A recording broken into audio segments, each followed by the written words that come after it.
Salve Maria a todos! História de uma Alma, parte 9. O dia da primeira comunhão de Celina deixou-me uma impressão semelhante à que tive na minha própria. Ao despertar de manhã, sozinha, na cama grande, senti-me inundada de alegria. É hoje, chegou o grande dia. Não me cansava de repetir estas palavras. Parecia-me que era eu quem ia fazer a primeira comunhão. Creio ter recebido grandes graças nesse dia e considero-o como um dos mais belos de minha vida. Retrocedi um pouco no assunto para reavivar esta silenciosa e carinhosa reminiscência. Devo agora falar da dolorosa provação que veio partir o coração de Teresinha quando Jesus lhe arrebatou a querida mamãe, a sua Paulina, tão afetuosamente amada. Um dia dissera a Paulina que queria ser anacoreta e partir com ela para um deserto longínquo. Deu-me por resposta que o meu desejo era também o seu e que esperaria até que eu fosse bastante grande para a partida. Isto, sem dúvida, não fora dito seriamente, mas Teresinha tinha o levado a sério. Por consequente, qual não foi sua dor ao ouvir um dia sua querida Paulina falar com Maria de sua própria entrada no Carmelo? Não sabia o que era Carmelo, mas entendia que Paulina me deixaria para entrar no convento. Entendia que não esperaria por mim e que eu perderia minha segunda mãe. Oh, como descrever a angústia do meu coração! Compreendi num instante o que era a vida. Até ali não a tinha visto tão tristonha, mas então se me deparou em toda a sua realidade. Vi que não era senão sofrimento e separação contínua. Derramei lágrimas bem amargas, pois ainda não compreendi o gozo do sacrifício. Era fraca, tão fraca, que tomo por grande graça ter podido suportar uma provação que parecia colocar-me muito acima de minhas forças. Se ficasse sabendo aos poucos da partida de minha querida Paulina, talvez meu sofrimento não fora tanto, mas tê-lo sabido de surpresa foi como se uma espada se me cravasse no coração. Sempre me lembrarei, minha querida mãe, com que ternura me consolastes. Depois explicaste-me a vida do Carmelo, a qual se me afigurou muito bonita. Ao repassar pelo espírito tudo quanto me falaste, senti dentro de mim ser o Carmelo o deserto onde o bom Deus queria que fosse também esconder-me. Senti-o com tanta veemência que não tive a mínima dúvida no coração. Não era um devaneio de criança que se deixava levar, mas a certeza de um chamado divino. Queria ir para o Carmelo, não por causa de Paulina, mas por causa de Jesus, tão somente. Pensei muitas coisas que se não podem exprimir por palavras, mas que me deixaram grande paz na alma. No dia seguinte, confiei meu segredo a Paulina. Tomando meus desejos como vontade do céu, disse-me que eu iria logo com ela visitar a amada priora do Carmelo e precisava dizer-lhe o que o bom Deus me fazia sentir. Escolheu-se um domingo para a solene visita. Grande foi meu acanhamento ao saber que Maria Guerin ficara junto a mim por ser eu muito pequena para visitar as carmelitas. Entretanto, precisava descobrir um meio de estar sozinha. Eis a ideia que me ocorreu. Disse a Maria que, tendo o privilégio de visitar a amada priora, devíamos ser muito atenciosas e delicadas. Por isso, tínhamos que confiar-lhe nossos segredos. Portanto, cada qual, por sua vez, sairia um instante e deixaria a outra sozinha. Maria acreditou no que eu dizia e, apesar da sua repugnância em confiar segredos que não possuía, permanecemos uma após a outra sozinha junto à nossa madre. Tendo ouvido minhas grandes confidências, Madre Maria de Gonzaga acreditou em minha vocação. Declarou-me toda a vida que não eram recebidas postulantes de 9 anos e que seria preciso aguardar meus 16 anos. Resignei-me, não obstante meu vivo desejo de entrar o mais cedo possível e de fazer a minha primeira comunhão no dia que Paulina tomasse o hábito. No mesmo dia, pela segunda vez, recebi louvores. Tinha vindo ver-me a irmã Teresa de Santo Agostinho e não cansava de repetir que eu era engraçadinha.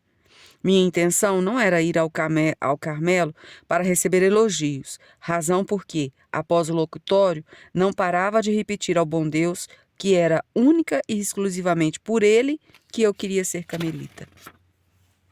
Aproveitei bem a minha querida Paulina durante as poucas semanas que ainda continuava no mundo. Todos os dias, Celine e eu comprávamos para ela bolo e bombons, pensando que dentro em pouco já não os comeria. Só um minuto. Perdão. Todos os dias, Celine e eu comprávamos para ela bolo e bombons, pensando que dentro em pouco já não os comeria. Estávamos sempre ao seu lado e não lhe dávamos um minuto de sossego. Chegou afinal o dia 2 de outubro, dia de lágrimas e de bênçãos, quando Jesus colheu a primeira de suas flores, que devia ser a mãe daquelas que poucos anos depois viria unir-se de novo a ela. Vejo ainda o lugar onde recebi o derradeiro beijo de Paulina. Em seguida, titia levou-nos todas para a missa, enquanto papai subia a montanha do Carmelo para oferecer seu primeiro sacrifício. Toda a família se debulhava em lágrimas, de sorte que as pessoas, vendo-nos entrar na igreja, olhavam admiradas para nós, mas isto pouco me dava e não me impedia de chorar. Creio que, se tudo desmoronasse em redor de mim, não teria tomado nenhum conhecimento.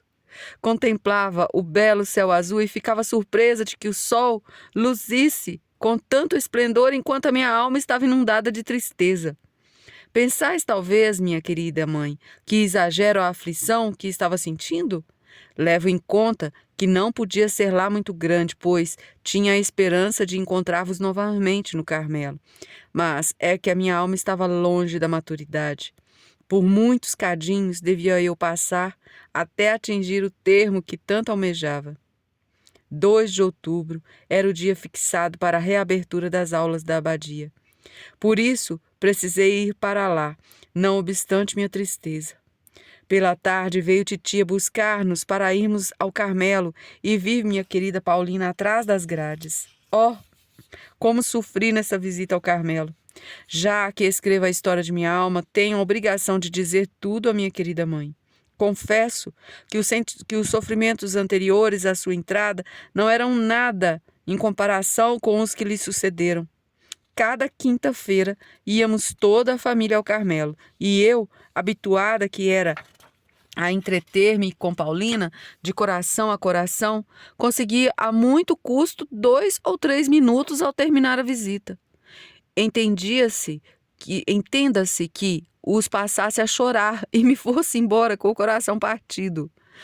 Não compreendia que, por atenção à titia, preferis dirigir a palavra a Joana e a Maria, em vez de falar com vossas filhinhas. Não o percebia e, no fundo do coração, punha-me a dizer: Paulina está perdida para mim.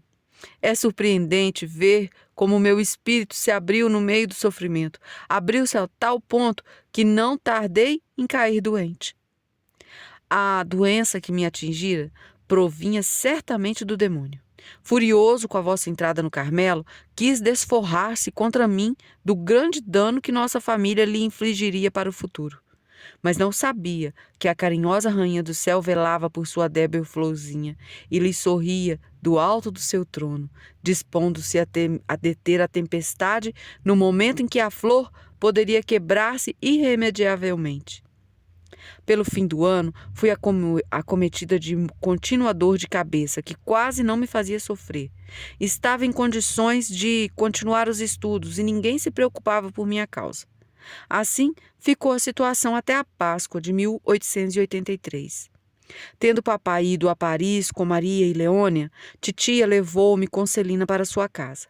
Certa noite, titio, que ficara comigo, falou-me de mamãe, de recordações antigas, de uma maneira tão bondosa que profundamente me comoveu e fez chorar. Disse-me, então, que eu tinha um coração demasiado sensível e necessitava de muita distração. E com titia, resolveu proporcionar-nos folguetos nos feriados de Páscoa. Naquela noite, devíamos ir ao círculo católico. Achando, porém, que estava muito cansada, titia fez-me deitar. Ao trocar de roupa, fui sacudida por um estranho tremor. Crendo que eu estava com frio, titia rodeou-me de cobertores e botijas com água quente.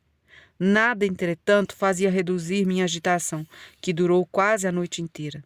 Ao regressar do círculo católico com minhas primas e Celina, titio ficou muito surpreso de encontrar-me em tal estado.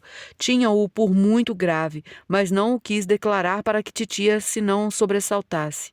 No dia seguinte, mandou chamar Dr. Nota, que achou, como titio, estar eu gravemente doente, da qual nunca fora atingida criança tão nova.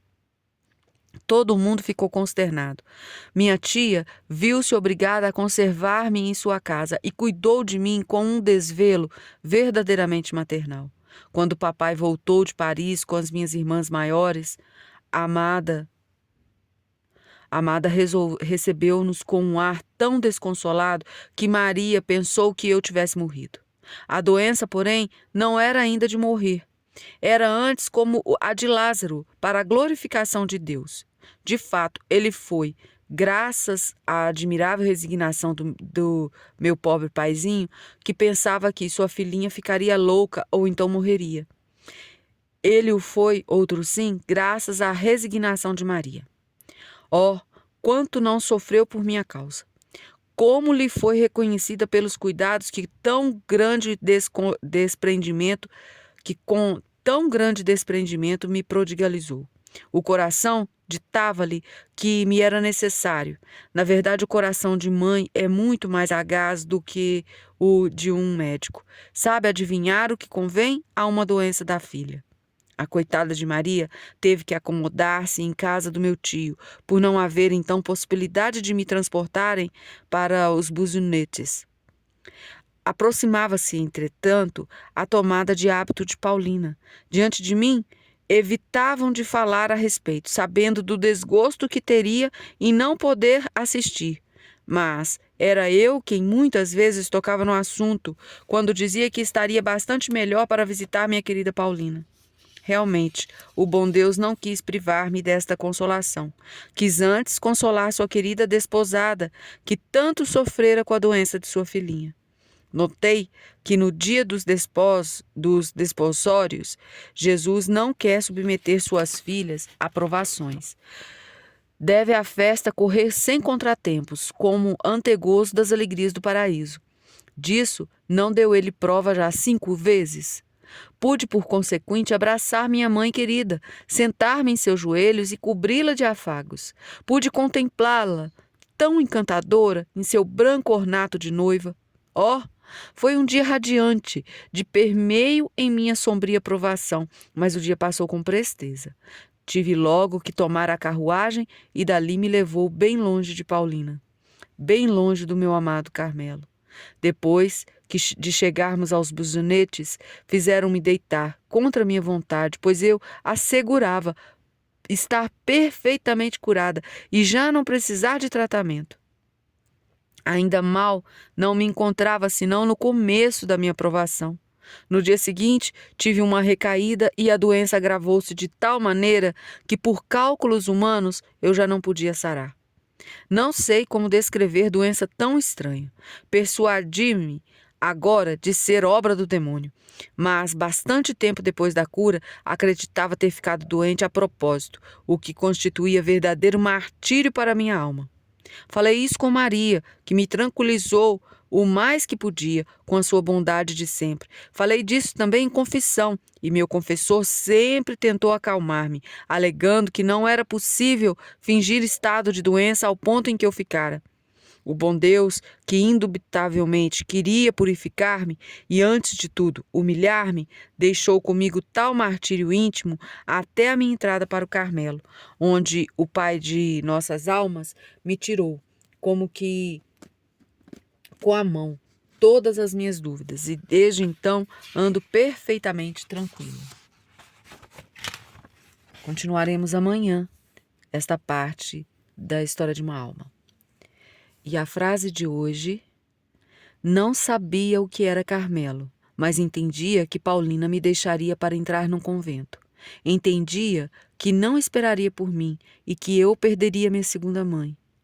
Oh, Como descrever a angústia do meu coração? Compreendi num instante o que era a vida. Até ali não tinha visto tão tristonha, mas então se me deparou em toda a sua realidade.